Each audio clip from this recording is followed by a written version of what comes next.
सच के साथ। वाराणसी लाइव में आप सभी का स्वागत है। मैं हूं अमित मिश्रा। आइए देखते हैं आज की खास खबरें।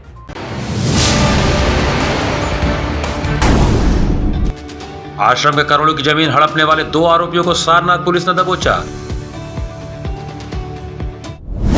बसंत पंचमी के पावन पर्व पर धूमधाम के साथ हुआ बाबा विश्वनाथ का तिलकोत्सव। त्रिशूल के साथ पिनाक व भवरिंदु के साथ किया गया विशेष श्रृंगार।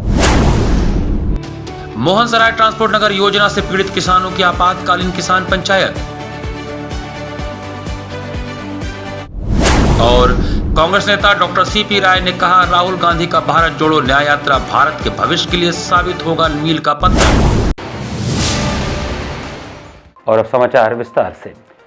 सतनाम दरिया आश्रम व मठ परशुरामपुर सारनाथ के करोड़ों की जमीन को गलत तरीके से अपने नाम पर चढ़वाने के 2 आरोपितों को पुलिस ने गिरफ्तार किया। सतनाम दरिया आश्रम व मठ परशुरामपुर सारनाथ के करोड़ों की जमीन को चेला बालक राम को धोखे में रखकर राजस्व अभिलेखों में अपने नाम चढ़वाने के 2 आरोपियों को सारनाथ पुलिस ने गिरफ्तार किया है। मामले खुलासा एसीपी सारनाथ धनंजय मिश्र ने थाने में आयोजित प्रेस वार्ता के दौरान दिया। एसीपी ने बताया कि जिस आश्रम को हड़पने का षड्यंत्र किया गया उसकी कीमत लगभग 20 करोड़ रुपए बताई गई है। हड़पने का प्रयास करने वाले दोनों आरोपियों की पहचान राजश्री यादव ताला बेला चोलापुर हाल पता परशुरामपुर सारनाथ और अनिल कुमार पटेल निवासी परशुरामपुर सारनाथ है। एसीपी सारनाथ ने बताया कि आश्रम के गुरु स्वर्गीय जोगिंदर दास के चेला बालक दास ने प्रार्थना पत्र देकर बताया कि सतनाम दरिया आश्रम में 10 वर्ष की अवस्था से ही वह सांसारिक मोहमाया व घर बार को त्याग कर आश्रम पर अपने गुरु स्वर्गीय जोगिंदर दास व अन्य की सेवा करते हुए आश्रम से जुड़े हैं। स्वर्गीय जोगिंदर दास ने अपने चेले बालक दास को वर्ष 2013-14 अक्टूबर को एक पंजीकृत वसीयत करके अपना उत्तराधिकारी बना दिया। जोगिंदर दास का वर्ष 2020 में 17 दिसंबर को निधन हो गया, जिसका पंजीकृत वसीयत बालक दास हुए। बालक दास ने बताया कि बाबा जोगिंदर दास की मृत्यु के बाद राजश्री यादव व उनके मित्र अनिल कुमार पटेल अक्सर आश्रम पर आते जाते थे। एक दिन बालक दास से यह कहकर कुछ सादे स्टाम्प व कुछ सादे कागज पर हस्ताक्षर कराए कि राजस्व अभिलेखों में अभी आपके गुरु जोगिंदर दास का ही नाम चला आ रहा है, हम लोग आपके नाम वरासत करा देते हैं। दोनों पर भरोसा करके बालक दास ने अपने नाम की मूल वसीयत, अपना आधार कार्ड, फोटो, गुरु जोगिंदर दास जी का मृत्यु प्रमाण पत्र दे दिया। जिसके बाद बालक दास की अनुपस्थिति में नामांतरण वाद दाखिल करके कूट रचित अपंजीकृत वसीयत के आधार पर दोनों ने अपना नाम भी राजस्व अभिलेखों में दर्ज करवा लिया। तहसील में उन्होंने कंप्लेन किया था, तहसील से भी उनका नाम, जो फर्जी लोग थे ऋषिराज और अनिल, इनका नाम खारिज हुआ। ये बात सत्य हो गई कि इनके द्वारा ठोस डॉक्यूमेंट तैयार करके उस ज़मीन को हड़पने की नीयत से एक फर्जी दस्तावेज तैयार करके अपना नाम फर्जी तरीके से चढ़ा लिया गया। उसमें यहाँ नियमानुसार अभियोग पंजीकृत किया गया सारनाथ थाने में, और इंस्पेक्टर साहब के नेतृत्व में इनकी टीम ने इनको विवेचना के पश्चात जो साक्ष्य आए इनके विरुद्ध अभियुक्तगण के, इनकी गिरफ्तारी हुई है और इनको जेल भेजा जा रहा है। ये जनवरी में अभियोग पंजीकृत हुआ है, उसके पहले ही इन्होंने खुरापात करी थी। और ये ज़मीन का वहाँ स्थानीय मूल्य जो है वो लगभग 2 करोड़ के 20 करोड़ के आसपास है, जिसका इन्होंने फर्जीवाड़ा किया था। मोहनसराय ट्रांसपोर्ट नगर योजना से पीड़ित किसानों की आपातकालीन किसान पंचायत का आयोजन हुआ।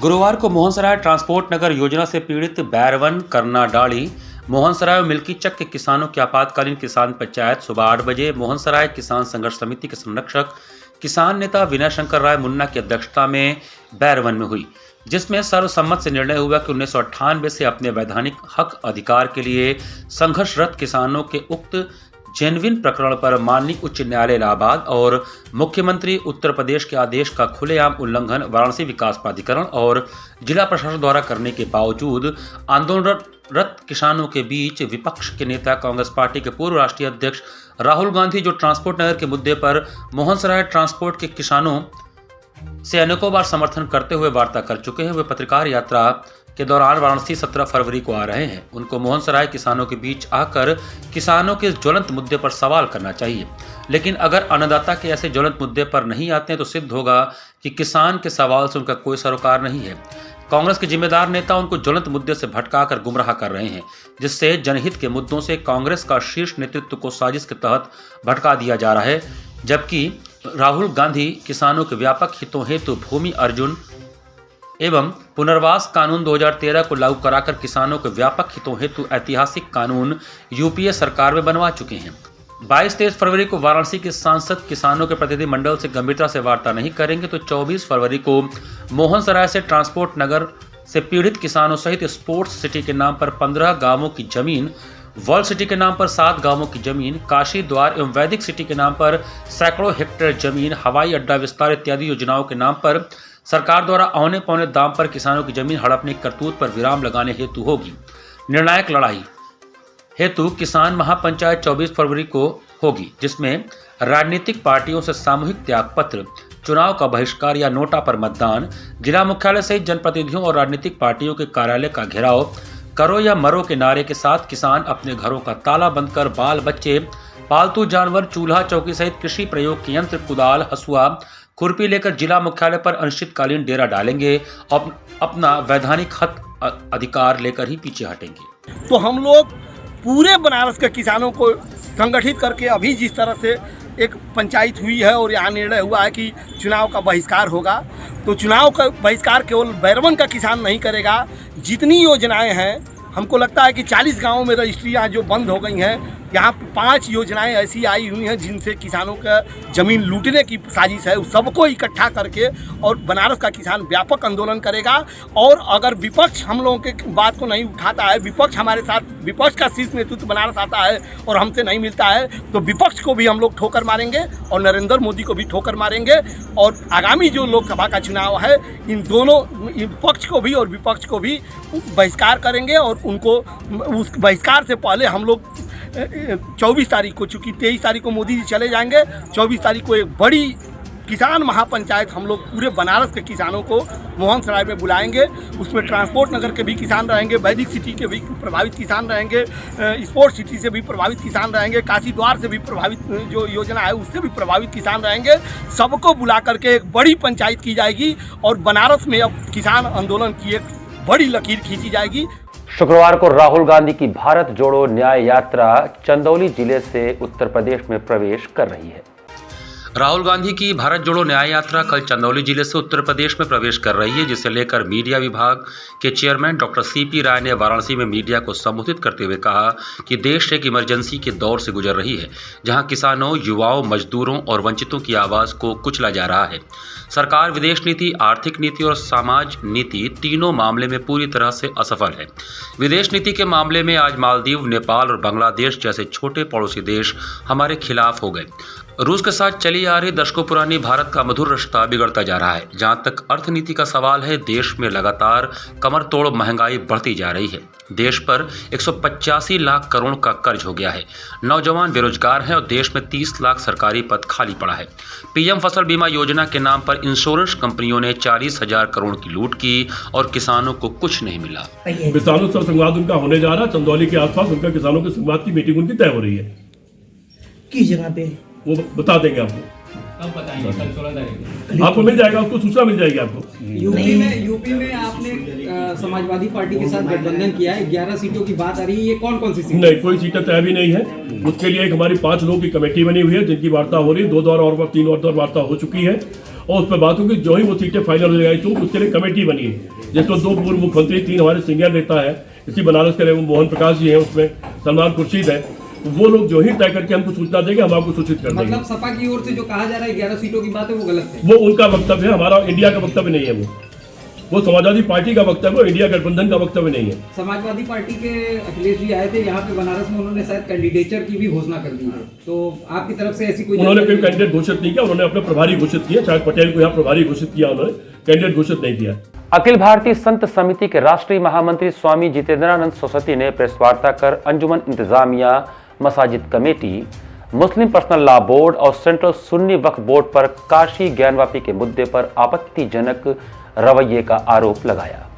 अखिल भारतीय संत समिति के राष्ट्रीय महामंत्री स्वामी जितेंद्रानंद सरस्वती ने गुरुवार को एक प्रेस वार्ता कर कहा कि अंजुमन इंतजामिया, मसाजिद कमेटी, मुस्लिम पर्सनल लॉ बोर्ड और सेंट्रल सुन्नी वक्फ बोर्ड का रवैया काशी ज्ञानवापी के मुद्दे पर घोर आपत्तिजनक है। इनके पदाधिकारियों के द्वारा ज्ञानवापी के विषय से संबंधित न्यायालय, न्यायाधीश, पुलिस और प्रशासन के अधिकारियों को व्यक्तिगत तौर पर निशाना बनाया जा रहा है। इन लोगों के द्वारा काशी को अस्थिर करने के लिए षड्यंत्र रचे जा रहे हैं। पूरे विश्व में गलत सूचना सूचनाएं भेजी जा रही हैं, विशेषकर इस्लामिक देशों में। यह धारणा बनाने का प्रयास हो रहा है कि भारत में मुसलमानों को दबाया जा रहा है। पिछले दिनों केरल में जमात इस्लामी हिंद के लोगों ने PFI और ISIS के लोगों के साथ बैठकर षड्यंत्र की रूपरेखा तैयार की है। इस बैठक में अंजुमन इंतजामिया कमेटी के सचिव मौलाना अब्दुल पाती नोमानी मौजूद थे। इसके पहले कोलकाता, बरेली और अन्य स्थानों पर लाखों लोग सड़कों पर उतरे थे। देश के अंदर अराजकता उत्पन्न कर न्यायालय पर अनावश्यक दबाव बनाया जा रहा है, जो दुर्भाग्यपूर्ण है। इससे काशी और देश का माहौल खराब हो रहा है। संत समाज परिस्थितियों पर नजर रखे हुए उचित अवसर पर उचित उत्तर दिया जाएगा। यह देश संविधान से चलेगा, शरिया से नहीं। अजय कृष्ण विश्वेश से लेकर के वाराणसी के कमिश्नर, CP, मुख्य कार्यपालक अधिकारी विश्वनाथ मंदिर को टारगेट किया जा रहा है। तो क्या ऐसे ही अदालत की लड़ाई चलेगी? जिन लोगों को अदालत पर विश्वास नहीं है वो अदालत में मुकदमे लड़ क्यों रहे हैं? सिर्फ मीठा मीठा गप, कड़वा कड़वा थू। निर्णय उनके पक्ष में आएगा तो वो अदालत और संविधान को मानेंगे, अन्यथा निर्णय वाराणसी की कोर्ट ने दिए और दिल्ली में प्रेस कॉन्फ्रेंस करके सेंट्रल सुन्नी वक्फ बोर्ड, मुस्लिम पर्सनल लॉ बोर्ड ने जिस तरीके से न्यायपालिका से लेकर के कार्यपालिका तक को धमकाने का कार्य किया, वो इस देश के संत समाज को कतई स्वीकार नहीं। महाराजा सुहेलदेव की जयंती पर हवेलिया चौराहा सारनाथ से सुहेलदेव उद्यान तक भव्य शोभा यात्रा निकाली गई। महाराजा सुहेलदेव की जयंती पर प्रदेश के कैबिनेट मंत्री अनिल राजभर की अगुवाई में हवेलिया चौराहा सारनाथ से सुहेलदेव उद्यान तक भव्य शोभा यात्रा निकाली गई। इसमें ऊंट, घोड़ा, बग्गी आदि शामिल रहे। उद्यान में कैबिनेट मंत्री और महापौर अशोक तिवारी ने महाराज सुहेलदेव की प्रतिमा पर माल्यार्पण किया। अनिल राजभर ने कहा कि महाराजा सुहेलदेव सनातन धर्म के पुरोधा थे। उन्होंने कहा कि PM मोदी ने महाराजा सुहेलदेव के नाम पर डाक टिकट जारी किया, उनके नाम पर एक्सप्रेस ट्रेन शुरू किया। CM योगी के नेतृत्व वाली प्रदेश सरकार ने बहराइच में भव्य स्मारक बनवा रही है। महापौर अशोक तिवारी ने कहा कि महाराज सुहेलदेव गरीबों के मसीहा थे। कार्यक्रम की अध्यक्षता पवन राजभर और संचालन राजेश राजभर ने किया। इस मौके पर सारनाथ पार्षद अभय पांडे, राजेंद्र मौर्य, सोनू राजभर, आकाश आदि थे। मीडिया से बातचीत में उन्होंने कहा कि प्रदेश के विधान परिषद से कांग्रेस का सफाया हो चुका है, विधानसभा में भी वही हाल होने वाला है। उन्होंने स्वामी प्रसाद मौर्य के बारे में कहा कि जो रामायण व श्री रामचरितमानस का अपमान करेगा उसके लिए भाजपा में कोई स्थान नहीं है। न्याय यात्रा को हम शुरू करने जा रहे हैं। आज उत्तर प्रदेश की विधान परिषद कांग्रेस मुक्त है और उत्तर प्रदेश की विधानसभा में भी नाम लेने के लिए एक कांग्रेस का विधायक है सिर्फ। तो उत्तर प्रदेश में उनके साथ चलने वाला कौन है? डर गए कि कोई समर्थन यूपी में मिलेगा नहीं और इसलिए अपनी न्याय यात्रा को छोटी कर दिया। आप पता लगा लें। स्वामी प्रसाद मौर्य ने राष्ट्रीय महासचिव पद से इस्तीफा दे दिया समाजवादी पार्टी को। वो नहीं, ऐसा तो नहीं कि भारतीय जनता पार्टी में पुनः वो वापसी कर रहे हैं? नहीं, ऐसे लोगों के लिए मैं समझता हूँ, हालांकि हमारे यहाँ ऐसे फैसले राष्ट्रीय नेतृत्व करता है, लेकिन मुझे नहीं लगता कि जो सनातन का अनादर करे, जो भगवान श्री राम की रामायण पर जो प्रश्न खड़ा करे, ऐसे लोगों के लिए कोई जगह भाजपा नहीं। यहाँ पर वक्त चला छोटे से ब्रेक का। बने रहिए सिटी वाराणसी लाइव के साथ। वाराणसी लाइव, सच के साथ। क्या कहते हैं आपके सितारे, कैसा जीवन होगा आपका?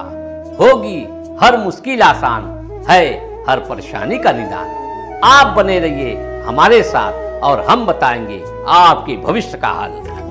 प्रत्येक मंगलवार रात्रि 8:30 बजे से सिर्फ सिटी वाराणसी लाइव पर।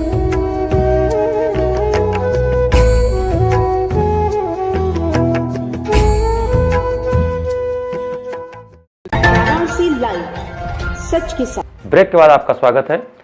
बुधवार को पंचमी तिथि पर बाबा विश्वनाथ के तिलक का उत्सव टेढ़ी नीम स्थित विश्वनाथ मंदिर के महंत आवास पर हुआ। पंचमी की तिथि पर बुधवार को बाबा विश्वनाथ के तिलक का उत्सव टेढ़ी नीम स्थित विश्वनाथ मंदिर के महंत आवास पर हुआ। सप्तर्षियों के प्रतीक 7 थालों में बाबा को तिलक की सामग्री अर्पित की गई। भोर में मंगला आरती से शुरू हुए अनुष्ठान का क्रम रात्रि में तिलकोत्सव के उपरांत मंगल गीतों के गायन तक चला। शाम 7 बजे जालान परिवार की अगुवाई में तिलक की रस्म पूरी की गई। शहनाई की मंगल ध्वनि और डमरुओं के निनाद के बीच तिलकोत्सव की बधाई यात्रा निकली। 7 थाल में तिलक की सामग्री लेकर जालान परिवार इस शोभा यात्रा का हिस्सा बने। इन थालों में बाबा के लिए, वर के लिए वस्त्र, सोने की चेन, सोने की गिन्नी, चांदी के नारियल सजाकर रखे गए थे। लोकाचार के अनुसार दूल्हे के लिए घड़ी और कलम के सेट भी एक थाल में सजाकर रखे गए थे। काशीवासियों की भीड़ के साथ दशाश्वमेध मुख्य मार्ग से टेढ़ी नीम स्थित महंत आवास तक पहुंची। यहां पहुंचने पर महंत परिवार ने उनकी अगवानी की। कन्या पक्ष की ओर से जालान परिवार के सदस्यों ने तिलकोत्सव की रस्म पूरी की। पूजन का विधान संजीव रत्न मिश्र ने संपादित किया। इस मध्य पंडित वाचस्पति तिवारी ने सपत्नीक रुद्राभिषेक किया। तिलकोत्सव के उपरांत सांस्कृतिक कार्यक्रम में महिलाओं की मंडली ने पारंपरिक गीत गाए। इससे पूर्व भोर में 4 से 4:30 बजे तक बाबा विश्वनाथ की पंचवदन रजत मूर्ति की मंगला आरती उतारी गई। 6 बजे से 8 बजे तक ब्राह्मणों द्वारा चारों वेदों की ऋचाओं के पाठ के साथ बाबा का दुग्धाभिषेक किया गया। सुबह 8:15 बजे से बाबा को फलाहार का भोग अर्पित किया गया। उसके उपरांत 5 वैदिक ब्राह्मणों ने 5 प्रकार के फलों के रस से 8:30 से 11:30 बजे तक रुद्राभिषेक किया। पूर्वाह्न 11:15 बजे पुनः बाबा को स्नान कराया गया। 12 से 12:30 बजे तक मध्याह्न भोग अर्पण एवं आरती की गई। 1:45 से 2:30 बजे तक महिलाओं द्वारा मंगल गीत गाए गए। 2:30 बजे से 4:45 बजे तक श्रृंगार के लिए कक्ष के पट बंद कर दिए गए। इस बीच वाचस्पति तिवारी एवं संजीव रत्न मिश्र ने बाबा का दूल्हा के रूप में श्रृंगार किया। 4:45 से 5 बजे तक संध्या आरती एवं भोग के बाद 5:30 बजे से भक्तों के दर्शन के लिए पट खोल दिए गए। भक्तों ने बाबा का दूल्हे स्वरूप में दर्शन किया। कैथी के समीप बंधा नहर पर टोल प्लाजा के पास ट्रक और प्राइवेट बस की टक्कर में कई लोग घायल हो गए। वाराणसी के चौबीपुर क्षेत्र के कैथी के समीप भंदहा नहर पर टोल प्लाजा से बचने के चक्कर में संपर्क मार्ग के रास्ते घूम रही ट्रक में वाराणसी से गाजीपुर जा रही एक प्राइवेट बस ने आगे चल रही ट्रक में जोरदार टक्कर हो गई। ट्रक और बस की टक्कर इतनी जोरदार थी कि बस के आगे के हिस्से के परखच उड़ गए। बस वाराणसी से गाजीपुर, कासिमाबाद, रसड़ा नगर होते हुए बलिया के मनियर तक जाती है। 2:40 पर वाराणसी के आशापुर से छूटती है, जो रात्रि 9:30 बजे अपने गंतव्य को पहुंचती है। बस गाजीपुर के कासिमाबाद के पूर्व ब्लॉक प्रमुख की है। सभी को प्राथमिक उपचार के लिए चिरई गांव प्राथमिक स्वास्थ्य केंद्र भेजा गया। 10 गंभीर लोगों को बीएचयू ट्रॉमा सेंटर के लिए रेफर कर दिया गया। सुबह बनास द्वारा आयोजित घाट संध्या में युवा कलाकार रितिका बोहरा के कथक नृत्य ने समा बांध दिया। सुबह बनारस आनंद कानन के तत्वावधान में आयोजित घाट संध्या में देवभूमि उत्तराखंड के हल्द्वानी शहर की युवा कलाकार रितिका बोहरा ने उत्तर भारत का प्रसिद्ध नृत्य कथक की मनमोहक प्रस्तुति के माध्यम से दर्शक गणों को स्नेह के धागे में जोड़कर अपनेपन का बोध कराया एवं दर्शक दीर्घा में उपस्थित दर्शकों ने प्रस्तुति को आत्मसात ही नहीं किया बल्कि जिया भी। कलाकार ने कार्यक्रम का शुभारंभ शिव वंदना, तत्पश्चात पारंपरिक कथक, समापन राधा कृष्ण के प्रेम प्रसंग पर आधारित सांवरा गिरधर मोरे मन भाइयों से किया। कलाकार को आशीर्वचन एवं प्रमाण पत्र दंडी स्वामी नारायण आश्रम ने प्रदान किया। धन्यवाद ज्ञापन श्याम कुमार केसरी ने किया। कार्यक्रम की परिकल्पना एवं संयोजन सुबह बनारस सचिव एवं संस्थापक डॉक्टर रत्नेश वर्मा का रहा। सीमा केसरी ने सफल संचालन कर महोत्सव की महत्ता से अवगत कराया। इस अवसर पर पंडित उदय शंकर मिश्रा एवं काशी हिंदू विश्वविद्यालय की छात्राओं सहित भारी संख्या में दर्शकगण उपस्थित रहे।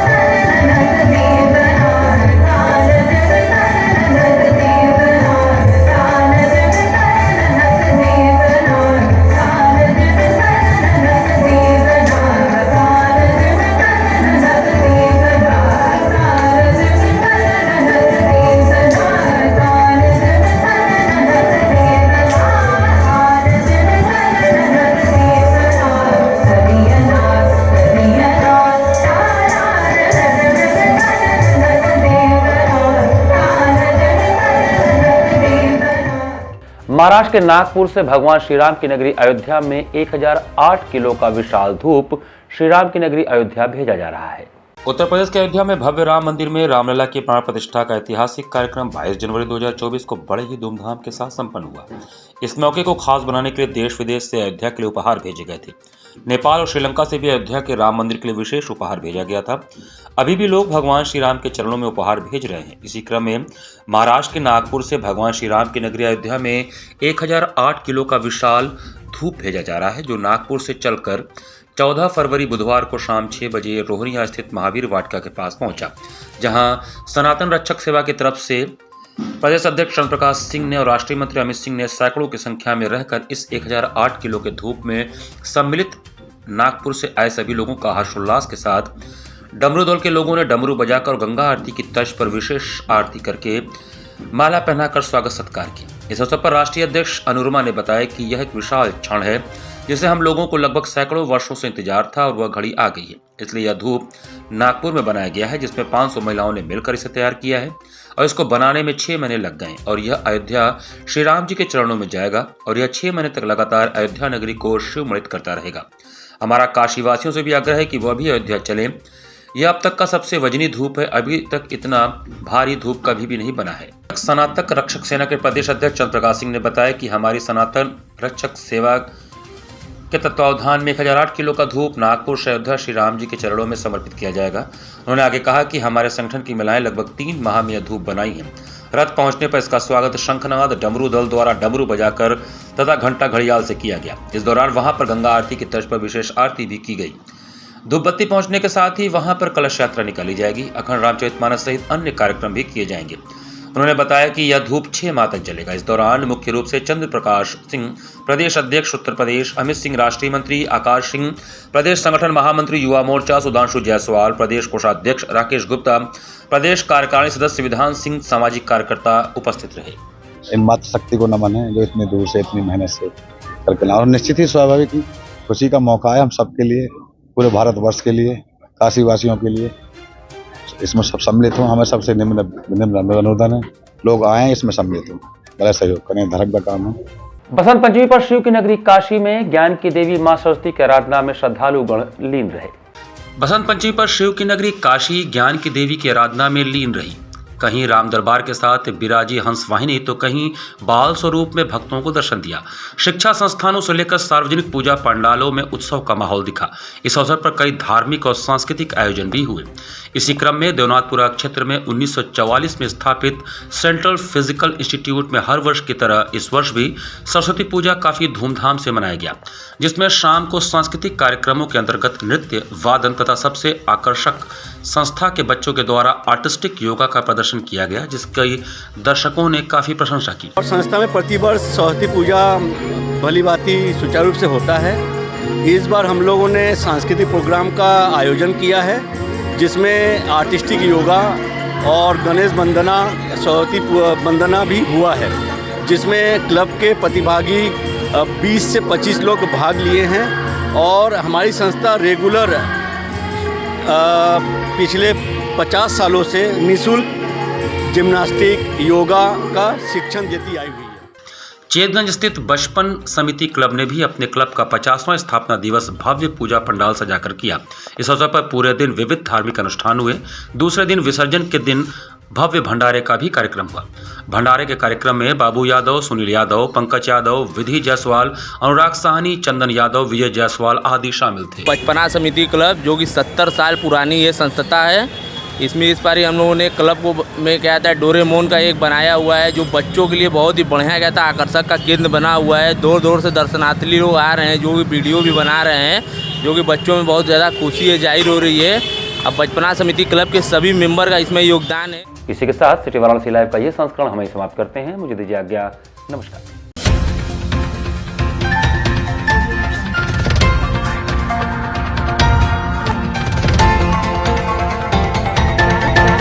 लाइव सच के साथ।